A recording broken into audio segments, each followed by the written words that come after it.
Sex education. Is this something the government should be doing, the church should be doing, or parents should be doing? Has it gone too far the way it is? Is the internet replacing all of those authorities in citizens' lives? This topic coming right up on Pellowe Talk. I'm an anti-feminist because I think it's oppressive. I think it's anti-male. I think it's anti-femininity. Now, it may be a very weak Brexit, but I tell you what, Brexit of any kind and leaving those treaties as well. That's the best ever interview. Michael Parkinson, you got nothing on this bloke.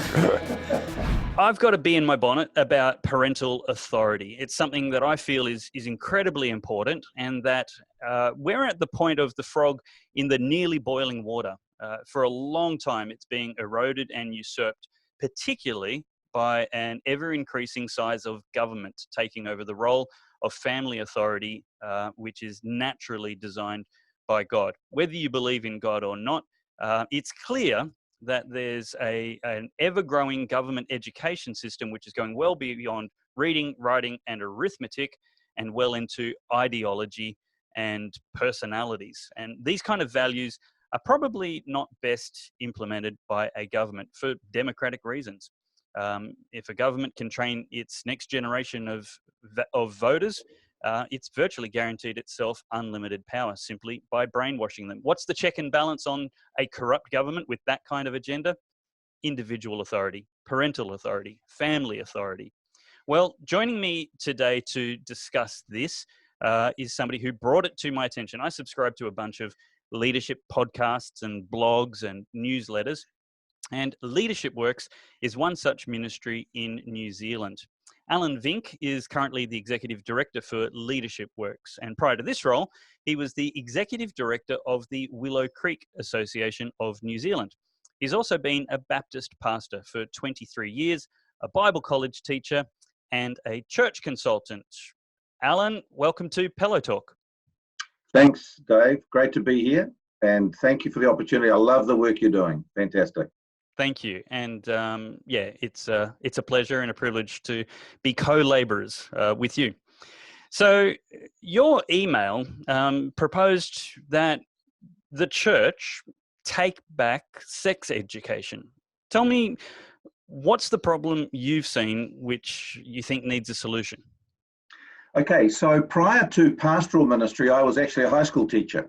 So I grew up in Wellington, New Zealand, and was at high school in the late 60s when I went to sixth form, which is now year 12, and did sixth form biology. And I learned about the male and female anatomy and the mechanics of, I guess, the biology, basic biology. And that was it. That's all I can recall. There was a health education syllabus. It did not include sex education.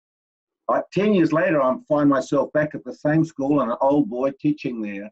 And there is still no health education. There's still no sex education within the health syllabus. And though I was teaching economics and accounting, I was really interested in the phys ed program, and I did some extracurricular activities, and it wasn't there, but the discussion had started. That's in the late 70s.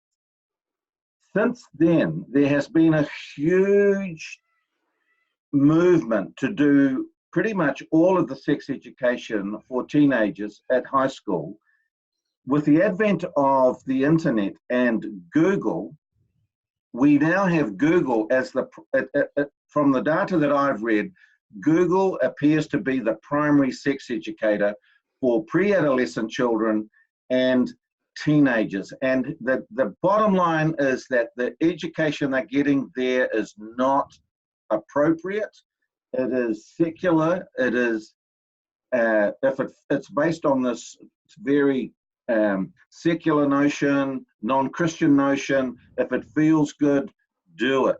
And it's about experimentation, so there's a whole bunch of things, and I think most of the listeners will be aware of it, that are going on in the state system that is not good and certainly counter-Christian. So I would argue that the church ought to be at the forefront of sex education for our children, as young as 5 and 6 now, I would argue, right through to the late, to the mid to late teens. That the church takes this back and becomes really expert. Every local church becomes an expert, I guess, to see it as part of their discipleship ministry, to really help the children become strong, clear, and have some strong Christian ethics that undergird their understanding of human sexuality. Let me propose some potential problems that may be in the minds of some of my listeners, especially those who don't identify with Christ. What is the problem with a secular sex education? I know some of my listeners may actually say, and certainly a lot of my critics would actually say, that's the ideal. That's exactly what we want, a secular sex education. They might even follow that up with the last thing we want to trust a church with is sexuality and our kids, with obvious accusations. How would you respond to that? Yeah, so just to be clear, I'm arguing that the first place, the best place for sex education is the home, supported by the church. And because of the issues that are now become so diverse and so complex, I think that many parents would be grateful for some support from the church. So that's the first point. The church is supporting the home. That I believe the home is the primary place. Great. The problem with the state education system is that they are pushing an agenda, and the agenda is not Christian, and it ends up in all kinds of sexual experimentation and deviant sexuality that causes harm. And we know that it causes harm. There's many studies now that show in New Zealand and Australia, North America, most of the West, that this teaching is not helping our kids. It's not producing strong kids that are understanding the importance of, safe human sexuality. It's leading to all kinds of experiences. So to suggest that the state is valueless is a nonsense. There is a value system in the state education system. It's liberal, it's secular, and it's about the autonomy of the individual. If it feels good, go ahead and do it, and just as long as you don't hurt anyone else. And of course, that's such an antithesis to what the Christian position is. Absolutely. So what you're saying is that it's not that a secular, generic, non-denominational instruction on sexuality is bad. It's that what's given under those labels is anything but generic and absent of ideology. It's actually incredibly targeted, and if not targeted, in its targeting, very contrary to a large proportion of the taxpayers who are funding that education. Yes. Yeah, that's exactly what I'm saying. And my own experience would say that many middle New Zealanders, and I'm sure that's true, middle Australians would subscribe to essentially traditional, if you wish, family-based values around human sexuality. And so the state system is undermining that and using as you say, using taxpayers' dollars to push a very liberal agenda. And as I say, that ends up with kids experimenting with sexual relations, all kinds of deviant sexuality, and it hurts. It does not help, it hurts. And that we need to provide some kind of what I would call a fence at the top of the cliff. And I think if we can strengthen the arm of parents and stiffen their spine in this area, and this is such an important part of their job as parents, the church comes alongside and supports it, we might be able to build a bit of a fence, at least for the kids that are going to church somewhere.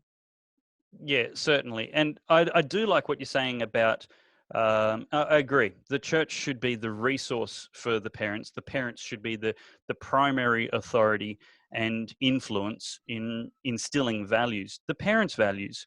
It's terribly authoritarian and tyrannical to impose a homogenous set of values on an entire nation. The competition of ideas has always been the healthiest for democracy. Yes. But if there's any pastor who's uncertain about how welcome this kind of education and resource might be in his congregation, I have some research from George Barna, who's very good at doing exhaustive, comprehensive, large studies of church issues.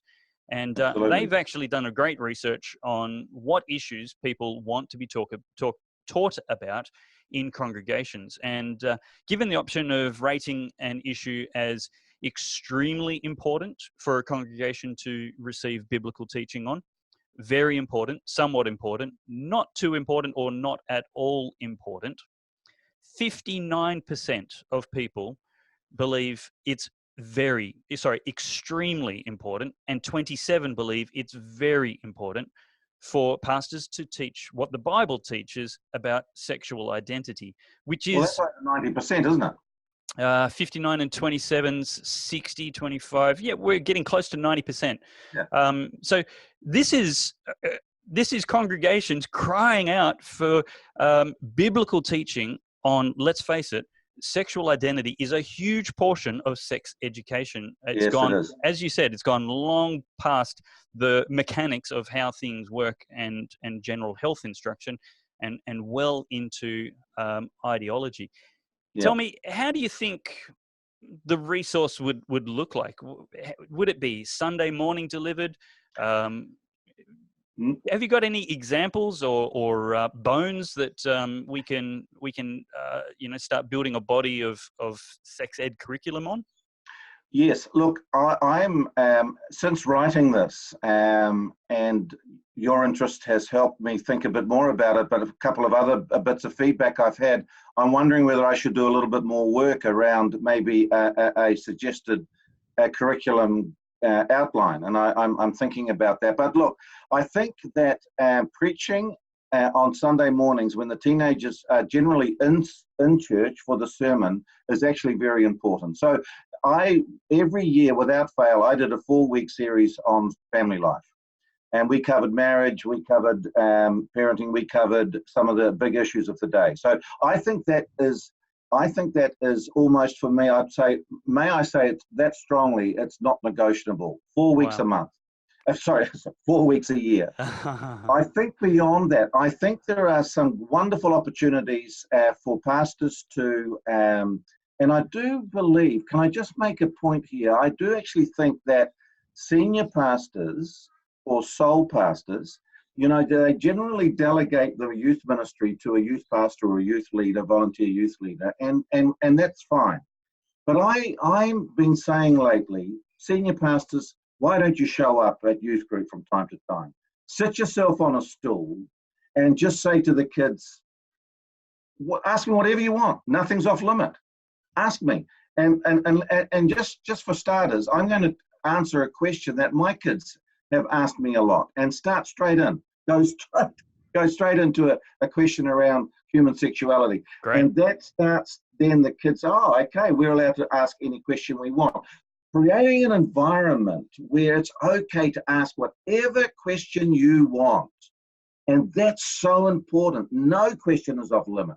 Brilliant. Now, if it's a really difficult, awkward question, you might just say, can I answer that later with you? You know what I mean? And, I need to think about that a little bit more. I'll come back to you. But any question is allowable. Now, I think that's a very good thing for pastors to do.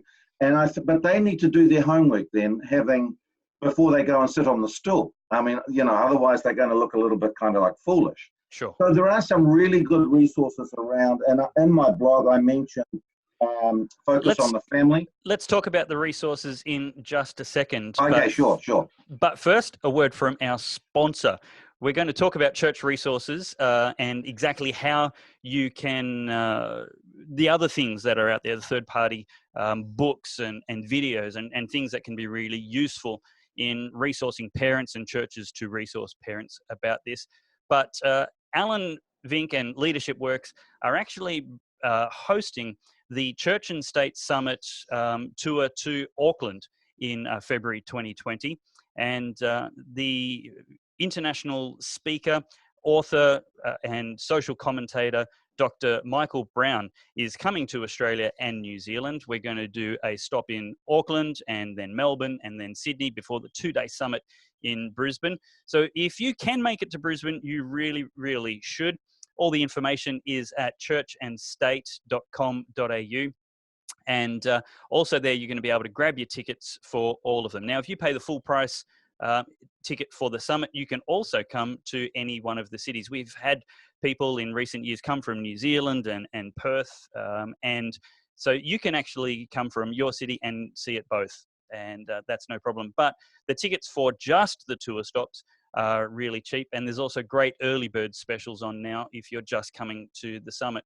So that's the Church and State Summit with loads of high caliber speakers talking about issues like this. How do we get involved and get better informed about the hot issues which are shaping our society? So Alan, tell me about some of the resources that people can look at right now. And I'll actually grab those links and put them beneath the video, and so people can click on them directly and not even need to remember them. But what are some of those resources that you recommend parents and pastors look at to take back our authority in teaching our children values around sexuality and gender? Okay, so can I just state the obvious first? I think it would be great time spent by youth pastors and senior pastors to study the Bible on this. So to be very clear, do a deep search on what the Bible does say. I think we in the Christian community, we do need to reinforce our commentary. The Bible says this, and open it and say, here it is. Do you know what I'm saying? And of course, in the New Testament, well, in the Old and the New, but particularly the New Testament, you know, it casts a great vision for marriage, but it also has some warnings about deviant sexuality. So I think that's what's really important, a really deep Bible study. The other thing I want to say too is that, look, there's the carefully constructed conversations, like forum groups. You might invite a bunch of parents a pastor might invite a bunch of parents that have all got children in roughly the same age group, and invite them to his home for a cup of tea and just interview them. What's worrying you? Where can we help you? What are some of the struggles your kids are going through? Really have good some idea. real-time commentary that you're not going to quote.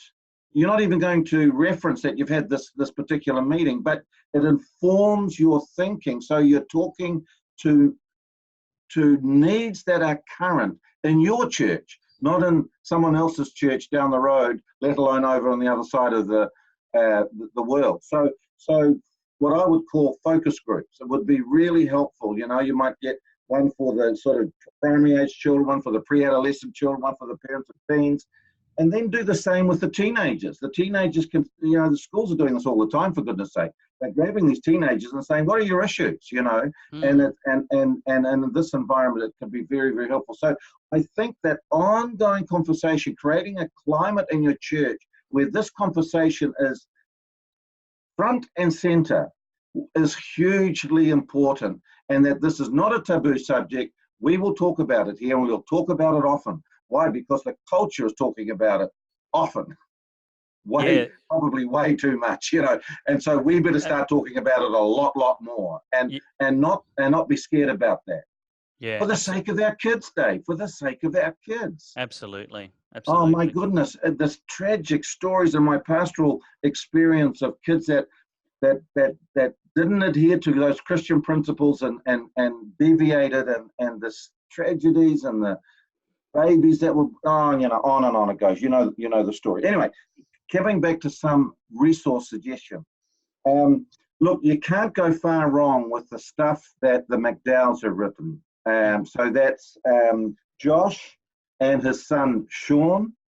But particularly the book that I've referenced is Josh and Dottie McDowell's book, Straight Talk with Your Kids About Sex. And I just recently heard Josh McDowell speak here in New Zealand, and he's the first speaker. I was just saying this to somebody the other day. the first speaker who really stressed the damage that pornography is doing to our children. I mean, he stressed it. He went through a whole bunch of data. He's a grandfather. He's sitting there like a granddad, and he's telling us all, we've got to talk about this. We've got to help our kids navigate this, because it's not, pornography is not about when you see porn. It is it's not if you see porn, it's when you see porn. Yeah. Porn chases you. You don't have to go look for porn these days. It chases you. So he was really very strong on it. I felt so heartwarmed as a grandfather myself for a man of his age and vintage and expertise to say it as candidly as he did. Focus on the family. So the McDowells would be clearly one place to go. Focus on the family. Look, they've had a long history of working in this space. Yes. And again, I had another look at some of their recent resources, and where do babies come from? Oh, brilliant for the littler children. You know what I mean? So, but here's a website that not many Christians know about. It's originally Lutheran, started by the Lutherans in the United States, very strong on education, the Lutherans historically, called the Search Institute. Okay. Fabulous. Now, they don't deal specifically with sex education, but they talk about healthy relationships and about the assets that teenagers need to be resilient, robust, good, citizens. Yeah. Very good. I mean, psychologically being researched and biblically sound, psychologically sound. I love that website and that resource called the Search Institute. Brilliant. I do love the exhortation to start getting practically involved, intentionally involved in the youth ministry, to arm them and prepare them, maybe even inoculate them against the strategies of the world to destroy their faith and to destroy God's best plans for their lives. I don't think we can do enough of that. And I think we'll also find that there's a great deal of appreciation from them when we do that they won't be rolling their eyes, but they'll be glued with fixed attention to these topics. And just can I just say, when I was growing up, there was a big discussion in our youth group about mixed flatting, right? Okay. you may not even it was about mixed flatting, and that was a big deal. And no, we said you should not go into mixed flatting for these and these reasons. It was a big topic, and certainly you must never be in a mixed flat with your girlfriend or your boyfriend. That was completely off limits. When my kids were growing up and they were off to uni and so on, that was no longer the discussion. Everyone was mixed flatting, Christian kids and all. It had this, you know what I mean? And some of them were literally flatting with their boy or girlfriend, but they said, "No, we're not having sex. We're in separate rooms." Da da da da. I mean, seriously, that's in that one short gap. That had already happened. Now we're dealing with pornography on demand. We're dealing with issues to do with what is marriage, transgenderism, polyamory, multiple sex partners. I mean, it just goes on, and it is so much more important, therefore, for us to build a fence at the top of the cliff. Yeah, brilliant. Just wrap it up for us, and then we'll bring this to a close. So.